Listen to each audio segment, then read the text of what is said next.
This episode of Blacktop Banter is brought to you by Craftco, the world's leading manufacturer of packaged pavement preservation materials and equipment for the asphalt industry. Learn more at craftco.com. Hey everybody, Marvin here, Blacktop Banter.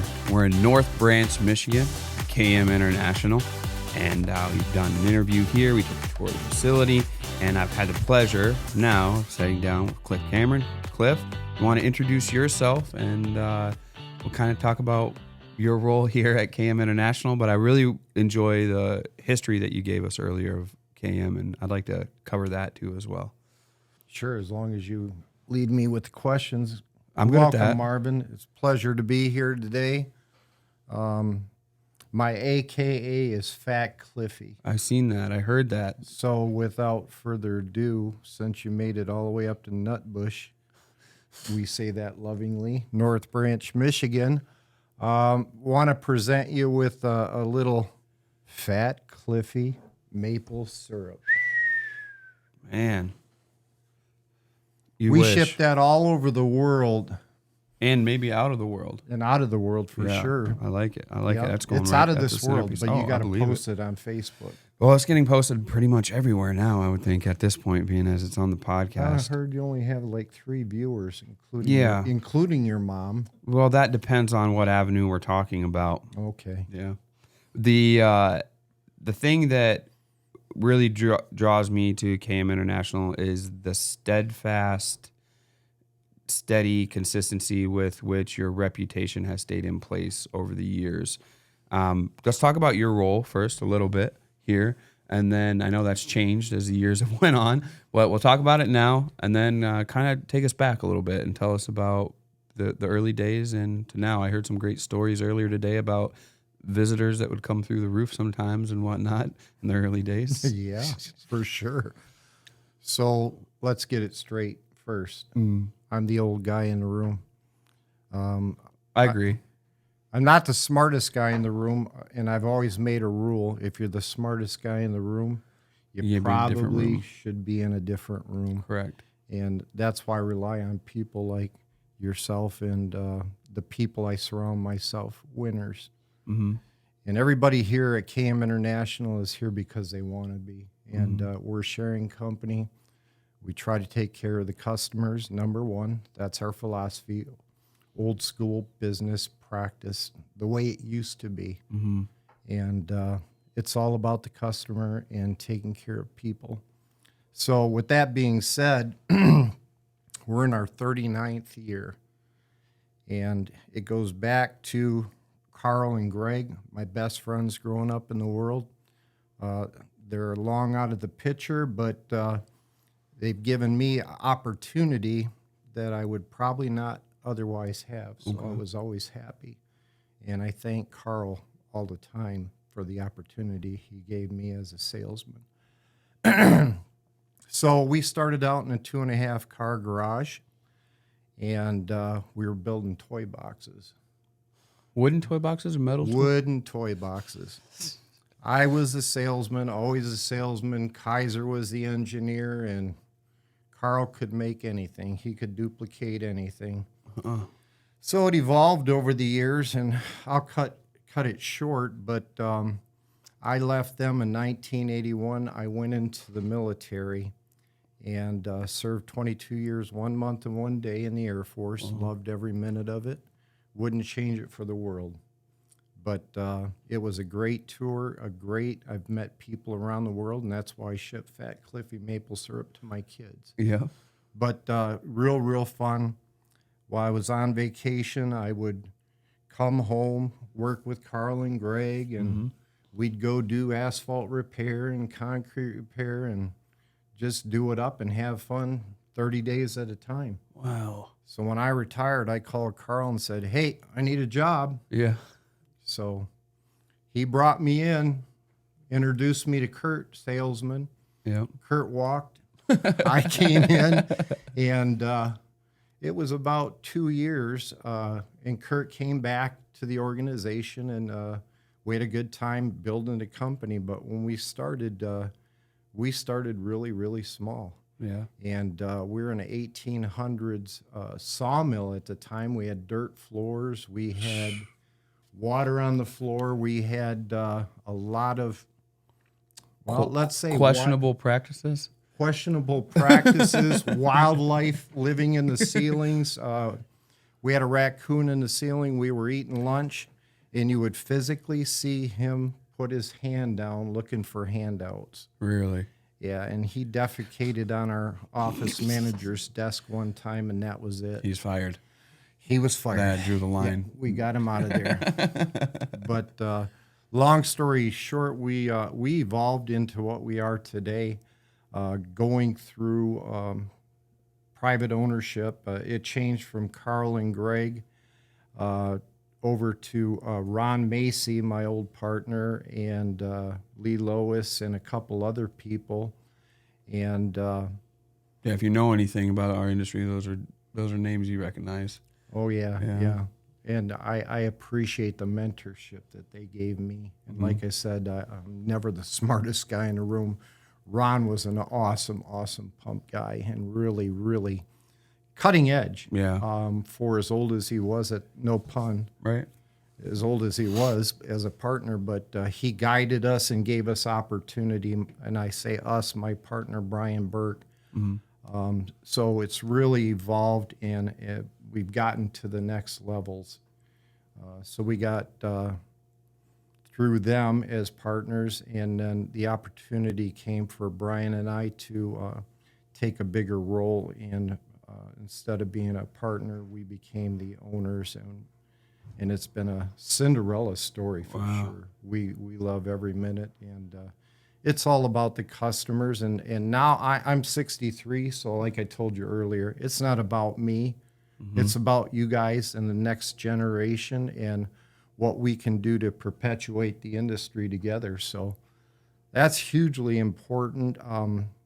It's a great legacy for me. Oh, yeah, absolutely. I have the pleasure of working with kids all over the world in every step of America and every walk of life. And it's been a true pleasure, my military career as well as KM International, to be able to work with people like yourself, Marvin. Yeah, I appreciate that. And I appreciate you guys and what you do every day to get the word out, to educate. And I think that's something that we got to do every single day. And we've built a reputation on it. And like I was telling you earlier, we walked the same walk we walked 30 years ago. Yeah. And we try to say the same message. Of course, we get educated on new and improved processes, and we try to share that and get the word out. Yeah. As I told you, in the early days, probably 2014, 15, we released a pulse air tank into the industry. We unveiled it at the Pavement show, and it was a huge flop. Right. We learned from that. We learned well, and at the time we were stressed for cash flow and money, but it truly at the time and even now was a better way. Yeah. And if you understand the physics and the design and engineering that go into it, it's a really great concept, and it's a great piece of equipment. But again, we just got back into the seal coat and the bulk storage tanks, and we're going to take it one step at a time.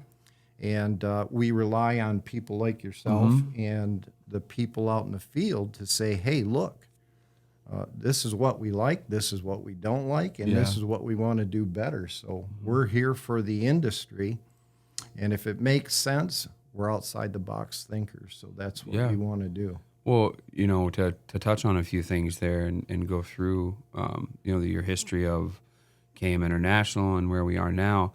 In 2018, I spoke at a conference, and at that conference, I was speaking on how using social media is going to be the way that we interact and market in the future going forward.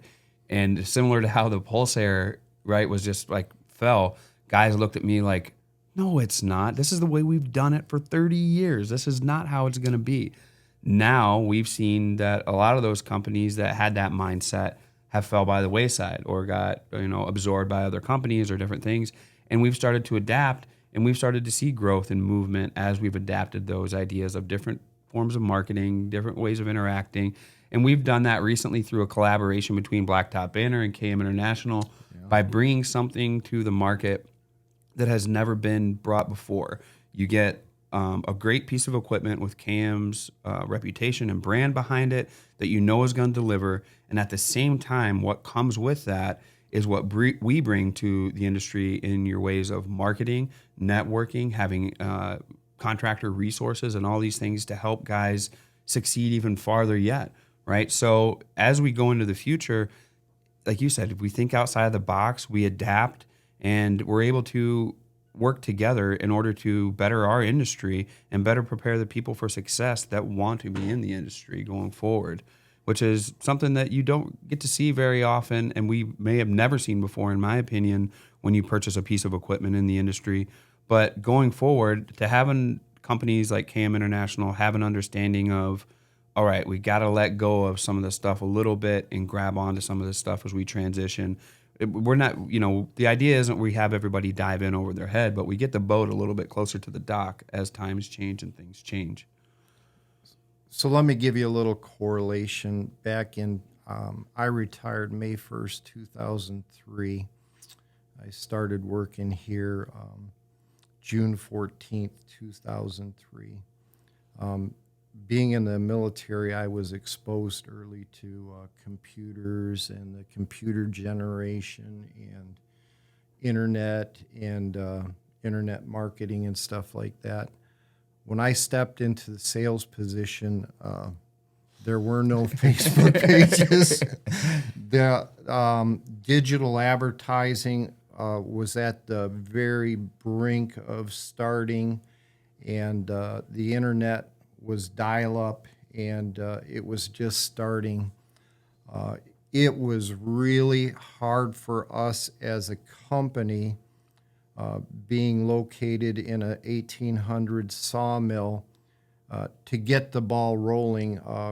Carl was not a computer guy at the time. Nobody basically was, and I had to stretch every single penny that I had as a marketer in my position, using the company's money, because I was doing marketing, I was doing sales, I was sweeping floors. Brian and I have done every job in this company at one point or another, painted, done it all. But the fact remains was we had a hard time branding because the ownership at the time didn't understand the importance of networking, of getting the word out socially, and digital advertising. We were real hard into print.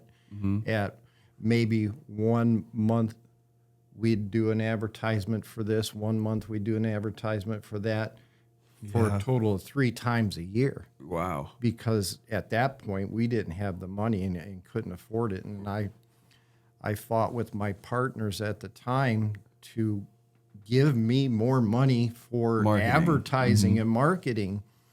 And Ron saw the light. Everybody before that didn't understand, but Ron was a salesman, and he knew the importance of putting money into the account to market and sell the equipment. We're a manufacturer that sells. We got to sell this stuff. Right. And we had a boot here, a boot there, boot here, boot there on the ground, and we actually physically would drive all over this country to do demos. Physically, I was on the road, and my guys are still on the road over 150 days a year trying to promote the equipment. And it's a tough sale, but people want to see what you got. They want to kick the tires. They want to use it. And that's what gets people excited. It gets me excited. So we evolved as a company, and we all evolve, and we have to evolve and see the prospects. And no longer can you have your sales plan going to a cell phone and getting a message, or, oh, the message box is full. Right. Call back later. Well, you can't do that. If you treat this business like a business, you're going to succeed very well. Yeah. That's what you guys have done well, is the personal relationships. You know, we just got done with the tour on the facility and the floor, and Michael was like, "You guys are a day early. We have guys coming up to train on these right here on the parking lot tomorrow." And I'm like, "Really?" He's like, "Yeah, they'll probably be here like 8 hours." He's like, training on all this stuff and getting up there. You don't see that. That's impossible for companies who aren't located in the United States, first of all, or companies that are, but they don't have that touch and they don't have that desire in a way to react with their customers that way. That separates KM from, if not everybody, a lot of the competition that are out there in that regard. Marvin, one of the biggest things that we had to overcome during the 1990s, the manufacturers of infrared in particular produced a great piece of equipment. And all the people of those times were so busy padding and lining their pockets, they lost sight of training and education. And we almost lost this industry because of the greed. Mm-hmm. And that's one thing that's always stuck out in my mind and our team's mind, is that education is power and knowledge is power. And if you know how to use the equipment, you don't oversell the end product of, you know, your repairs, and you're honest with your customers, you will truly succeed, because the method and the process will speak for itself. Mm-hmm. and knowing everything. So long story short, we almost lost the industry. Infrared got a black eye, and it was a long time before we were really, really accepted. It wasn't till 2008, 10 time frame. I was going to say it's pretty late, because people had a perception that it just cooks the blacktop and makes it worse than it was before. Oh, yeah. Yeah, it was really, really bad. As a matter of fact, we were the, excuse the French, bastard children of the industry when it came to infrared.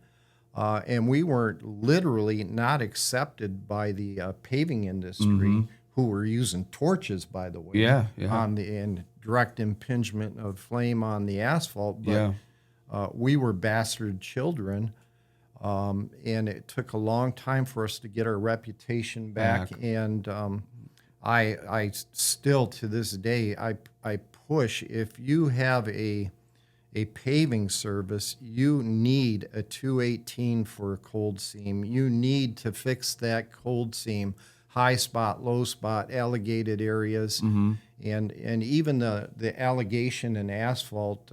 What we'd always say in the old days is that's from a base failure. Well, that's not always true. Not all the time. Not be, right. And you got to learn your craft and understand what really caused that allegation. Correct. Yeah. So that way you hit the proper solution, right? I mean, absolutely. It's like throwing all kinds of medication at a symptom. Like it's not going to work unless you figure out what's causing the symptom. The root cause. Right, the root cause. Now that spring is here, it won't be long before we're back out in the field. And a key part of being successful this year is making sure we have the products we know and trust to get the job done right each and every time. That's why we use Craftco for all of our crack and joint sealant needs. Craftco products are safe, easy to use, and consistent in their quality and performance, so we spend less time troubleshooting and more time building jobs. Plus, Craftco's industry-leading service and support team means they're ready to assist with any questions we do have along the way.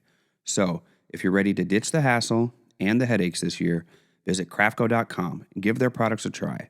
I know you'll be glad you did. That's CRAFCO.com. From their iconic hotboxes to their infrared machines, and now the KM Blacktop Banter Edition seal coating unit, KM International has established itself as one of the toughest and longest-lasting equipment manufacturers in the asphalt world. Check out KM International on all forms of social media, and be sure to see all they have to offer at kminternational.com. Recently unveiling their electric line of rollers and plate compactors, Dynapack continues to make an impact in the asphalt industry, literally. They lead the way in innovation when it comes to compaction. For their full product lineup, Visit Dynapack.com. Dynapack, your partner on the road ahead. Hey there, Blacktop Banter fans. This is Hayden. I am the co-founder of Spot On Site, a mobile app that's going to help you guys scope jobs faster, win more work, and communicate seamlessly with your customers and with your team. We're asphalt contractors ourselves. We run an asphalt paving company based out of Denver, Colorado. So we built this mobile app to help you guys out, to ensure that you guys are no longer losing work because of poor proposal presentation, and you're no longer losing money because of inefficiencies and punch list items and all the headaches that we go through as contractors. So check us out. We have a free 14-day trial on spotonsiteapp.com. You guys can try it out, and we'd love for you guys to get started. We know this is a game-changing app that will help you measure and mark your locations in your parking lots, document using time-stamped photos, videos, and comments, and send professional-looking reports to your customers. Check us out, spotonsiteapp.com. I want to rewind a little bit because I think it's an interesting question that I don't want to let go of and forget. How in the world did KM go from making toy boxes to the asphalt world? There's some point in there that I've skimmed over twice, and I don't want to miss so it. Keizer went to Fair State University, was doing engineering and worked for Thermal Power. So did Carl. And Keizer, if you got to know us as kids to really understand what makes us tick. We're definitely outside the box kids growing up, and mischievous. Yep. And always, we did not sit around. We were raised in the country, and we always wanted to do things different. We weren't computer guys, but Keizer developed this infrared. Instead of using, in the early days, it was fire brick. Okay. In the early days of To create a radiant heat? Right. So in the early days, that's what they used for infrared machines, and Thermal Power was one of the first. And Pat O'Connor, I think, was the owner of the company at the time. Long story short, Greg would take different media, and there's always a better way to create the wheel. Yep. And came across refractory blanket, Yep. ceramic refractory blanket. So it's really, really lightweight, and it's really strong but weak, if you will. Yep. And it is one of the best medias for infrared. Yeah, for creating that radiant Yeah, heat for to come the through. pores. The transfer. Yeah, the transfer of energy. And it just so happened through a lot of experimentation. I was going to say, it had to take a while to go from fire brick to the first motor we had was electric, and that wasn't even me. I wasn't even in the picture with that, but or the growth of that. Yeah. A motor. Part of it. A motor on what? On the infrared? On the infrared, electric motor on the infrared, and then it generated to a steel backpack blower. Yeah. The handheld. Yeah. And you would actually take mounted? it. Well, you would take the steel blower and blow off the parking lot to clean the repair area. Yep. And then when you got ready to infrared, you would put the blower on the infrared, and that would be pump oxygen in there to keep it lit. Yeah, to keep Very your air so gas crazy. ratio going in the right direction. So we have a unit up back in the back on the 40-foot shipping container. Yeah. That I wanted to throw away. It's one of the first infrareds. Don't throw it away. Well, Brian keeps it up I there was to gonna say, we gotta tease me. keep it up there. But yeah, the evolution of that machine has really That's so wild. So with the brick design, did they have a box then with brackets underneath that the brick sat on, or how did that work? Yeah, you had an actual frame underneath there, and so for every hour you use the brick, and taking it home, you would rattle the bricks. And they break, they get more fragile as the would, heat tempered them? Yes, and you would have to repack the... Oh my gosh. the brick. So it was very, very laborious. And there's still a few running around here. No. Yeah. Oh my gosh. Yeah. That's wild to think But about. there's a lot of maintenance in that design. Yeah. And if you look at the evolution, we went from brick, and then you got the like the round tube heaters, you got blankets in various different methods through manufacturing. Man. And the different manufacturers have their own ideas and concepts. We've taken NiCad fence, put in sandwiched in the ceramic refractory blanket, and then put NiCad fence on the back side of it. I've seen that before. What we've done is we've tried to take the cost, because growing up as contractors, because that's what we really were, as contractors, Keizer-Morris International, or Keizer-Morris Inc. That's how it evolved. But which is crazy important, right? Because you have contractors that are using and developing these pieces of equipment at the same time, right? Where other manufacturers simply just manufacture the product and don't use it. So then, therefore, the adjustments that you need to make or the issues you'd run into don't evolve as fast as they did here at KM. well, if you look at the industry, you had Raytech were the big players. Kazi was the big player. Us, ARS, HDE, and if you look at Keizer-Morris Inc. contractors, Kazi head of contracting, HDE does more in contracting than the machines. So I think it was a matter of you have to do things to keep the whole diversity. Yeah.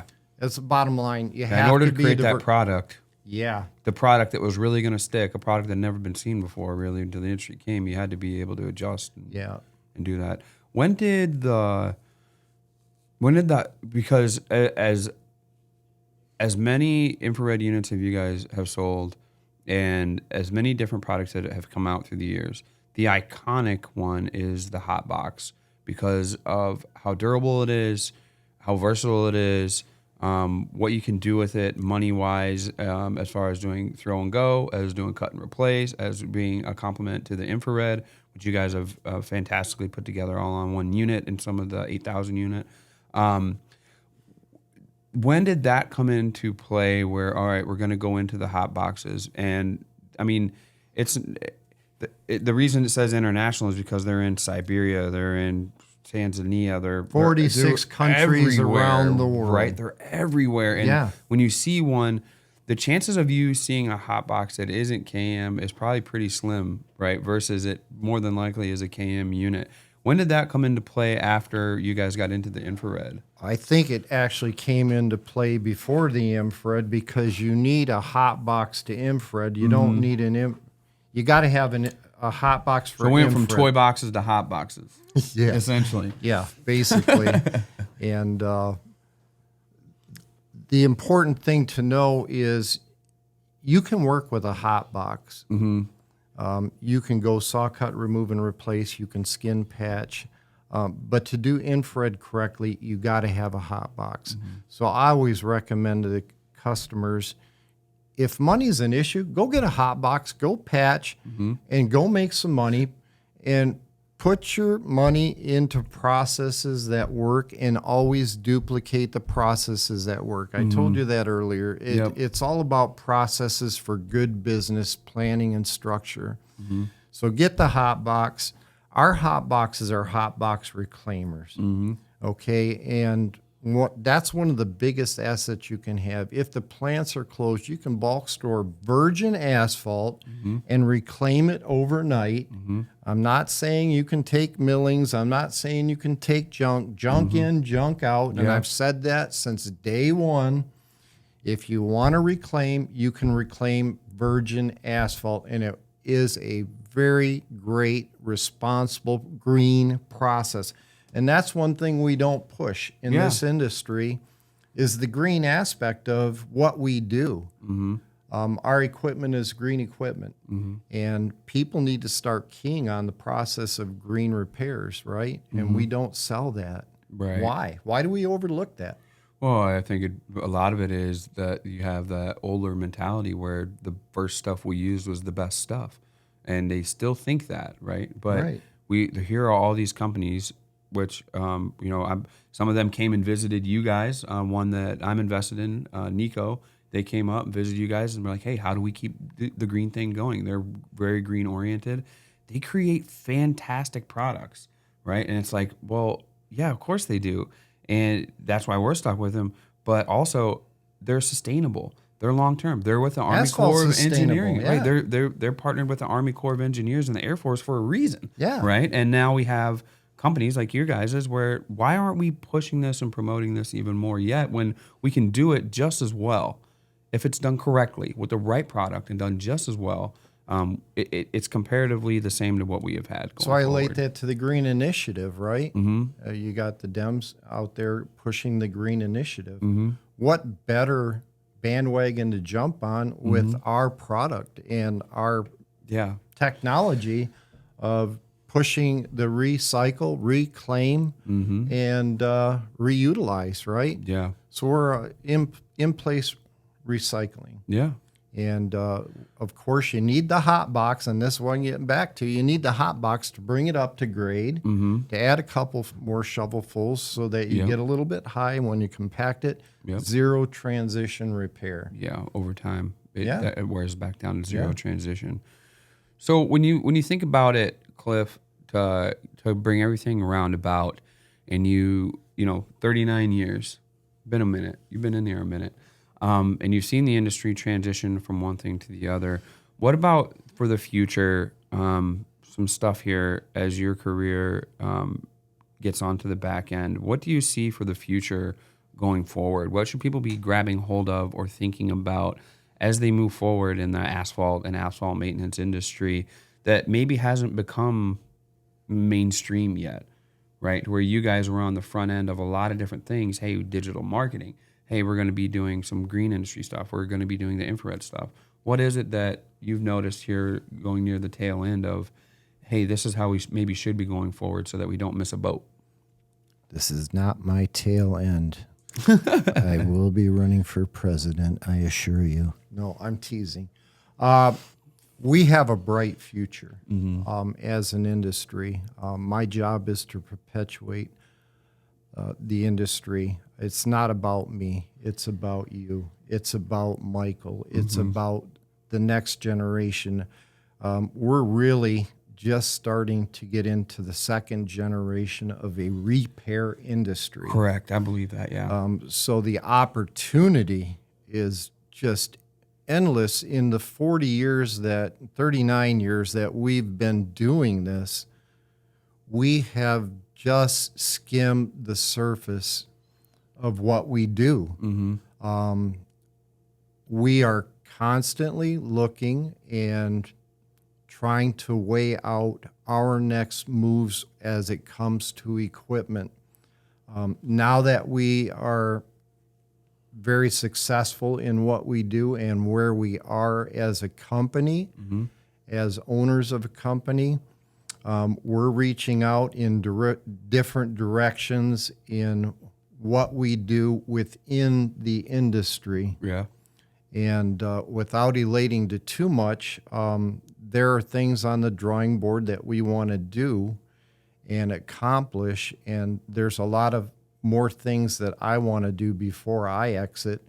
You will see me around here for a few more years because like I've told everybody, I haven't worked a day in my life. I was just going to say, it's a ton of fun seeing you do it. And I know you're having fun doing it. Why back out from something that you're enjoying so darn Because you much? guys make fun of me because I'm the old guy in the room. I'm only 63. I have a friend in the industry, and this is no kidding, Dan Talarcio. And his son Mike is a contractor down in Cincinnati, Ohio. But Dan runs an asphalt company. He does infrareding. He has a T2 asphalt millings recycler. He has a 440, he has a 4,000, he has an 8,000. He has seal coat machines, and he is 86 years old, Wow. and he is still out in the field. Oh, man. One of the challenges that we are avoiding is people. Yeah. We have a very, very successful company in KMI Road Maintenance, which started out for research and development. And I got to say something about that because it's truly a Cinderella story. And I hope that everybody out there reinvest in themselves. Mm-hmm. We started KMI Road Maintenance in 2014. It was started for research and development. We took 4 guys, 1 hotbox, and infrared and T2, and what we wanted to do was, guys, take this unit, go out and do repairs. We'll get some repairs and do a good job, but we want you to be hard on the equipment. Right. We want you to break what breaks, fix, and bring it back to us, and we'll fix it. Give us the good, the bad, and the ugly. Mm-hmm. And we'll develop that into whatever we need to do to get it field worthy. Yeah. And wow, they beat the shit out of stuff. They do. And fortunately for you, the end users, you got a good You're lucky. quality Yeah, we're piece. lucky they beat the shit out of it. So I often kid that we're the Maytag repairmen because we don't get add-on sales unless you grow. Right. Yeah, that's true. It's funny. That company evolved in the first year from one piece of everything to 14 F550s and 22 people in the first year. But you got to know my personality. Yeah. I want to do this. I want to do it. Brian, kids with me. What don't you want? Right. And Ron, my partner at the time, is like, Cliff, you got to slow down. You got to slow down. And they put the reins on me. But there's so much opportunity if you have half an ambition and you want to do more, right? So that company, we were fortunate. We went out to consumers, had a bid, and we put our bid numbers in. And fortunately for us, we were successful in the bidding process. And we got a contract. Well, and everybody says, "What are you doing? You're gonna upset all your customers, or you're stealing work." Yeah. I'm here to tell you guys, if you want to work, Yep. you got to go out and get the work. Yep. And that's all you got to do. There is room for everybody in this industry if you have a good work ethic. Yep. And that's exactly what we did. That first year, we did $1.5 million, and the next year $5 million, and it just kept growing and growing and growing, and had a few hiccups here and there with processes that didn't work, and we took a step back, reevaluated, looked at it, and we weren't without our problems. Mm-hmm. But now it's a full-blown business. Thing. But what separates us is we were willing to take and work on both sides, asphalt and concrete. And I think that's really important for the people that watch you and watch what you guys do and watch the industry. If you have the versatility to do both sides, wow. Yeah. Because more and more people need both sides taken care of. We are a changing, evolving world with less and less people that want to work hard and make money. There's money to be made in this industry. If you got the quality, the ambition, and you're a go-getter. And look at how our customer base is changing, right? Right. We're getting more and more and more brilliant people out there. Yeah. That want to make a difference, and businessmen, really established businessmen that see the business plan, they see the advantage, they see how they can make the numbers crunch in the right direction. Yep. And I've said it my whole life here, we're not going away. No. We're not going away, no matter how much we evolve and how easy we make. that's the key, is keep evolving the equipment to match the mindset. And that's what we try to strive for. Make it easier, work smarter, not harder, Right. and keep moving the ball forward. Yeah. I mean, when you think about how many tons of blacktop have ever went down in the history of the world, there's way more than what we're ever going to be able to touch. Yeah. Even as an industry, there's going to be more than we're able to touch. And not only that, we take it up and put new ones down, all the time, whether there's driveways or parking lots. And to touch on what you're talking about concrete being side of it, how many parking lots do you ever go to where there's not concrete and blacktop there in the same parking lot? Whether that's an apron, whether it's a sidewalk, whether it's an entry, whatever it is, there's both and both sides of it. So going forward, we came through here. Obviously, we drove here, and we went by an asphalt crushing reclaimer, right, where they were just dumping it in, reclaiming it, and using crushed concrete too for the base, crushed concrete reclaiming as well, piles and piles of it. How long before something comes along that turns into a wrap material in that regard, right, where they're able to reuse that in a green way as we're going forward and people develop new things? So going forward with that mindset of thinking outside the box like you all did for all those years, and we have more intelligent people on the back end of it going forward that are able to develop more strategies or technologies or processes, are going to change. There's going to be changes that come along. It's inevitable, I think. Yeah, but it's all good. Oh, yeah, super good. And creates more opportunity. Absolutely. Going forward. And if you were to drive out west and you look on the side of 80, you look on the side of 70, all the way across the west, there's big piles of asphalt that's been milled. And the opportunity for somebody to go out there, and even if it's not my equipment, somebody else's, to be able to recycle and reuse that asphalt is just wow. Yeah. Right? Yeah. And the money-making opportunities, you just got to be out there and willing to work hard and keep working hard and duplicate the processes at work. I won't never stop saying that. You got to keep doing it, boys. When you stop having fun, when you stop doing and caring, it's time to go. Yeah. Right? But I'm still having fun. And I enjoy what I do. And it's all about you guys. Like I said, I get a kick out of the young guys.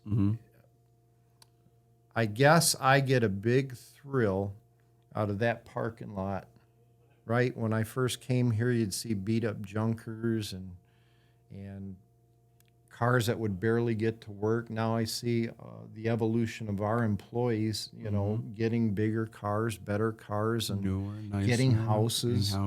And that's what makes me really feel good as a Michigander, to be able to give people good quality employment and get them to the next level. Well, even the guys that picked up their Blacktop Banter Edition KM today, they're in a nice new Chevrolet. They're Michiganders. Yeah. They're picking it up. That stuff's going out here to this state, to put the product down. So it's come full circle, I think. Yeah, just sharing with them and you the pictures of the governor shoveling out of the KM International down in Kalamazoo. Yeah. I really get a kick out of that. And No, we've had a great time here, and we're really excited to see what we can produce in the future with KM International. We're going to produce great things. I think so. I think it's inevitable at this point. Yes, sir. Very cool. Cliff, thank you so much. So for myself here at Blacktop Banter, for Cliff at KM International, this is Blacktop Banter, and we speak asphalt. Peace.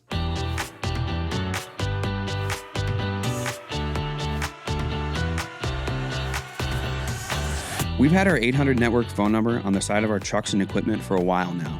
And having branding power over your competition makes it easy for people to remember, and all the calls go directly to you.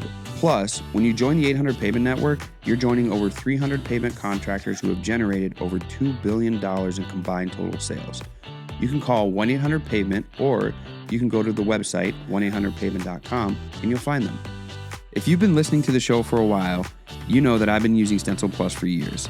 They have everything I need for line striping jobs, from multi-piece stencils, stencils with different thicknesses, stencils for the big box stores, custom stencils, and they have free shipping on all orders within the U.S., plus For a limited time, friends of this podcast can save an additional 10% on all orders at Stencil Plus. Just use code BB10. That's BB10, as in Blacktop Banter, at stencilplus.com. From spray tips, pour pots, street brooms and handles, flagging tape, chalk lines, and more, Liberty Supply is a one-stop shop for all your asphalt tool and equipment supply needs.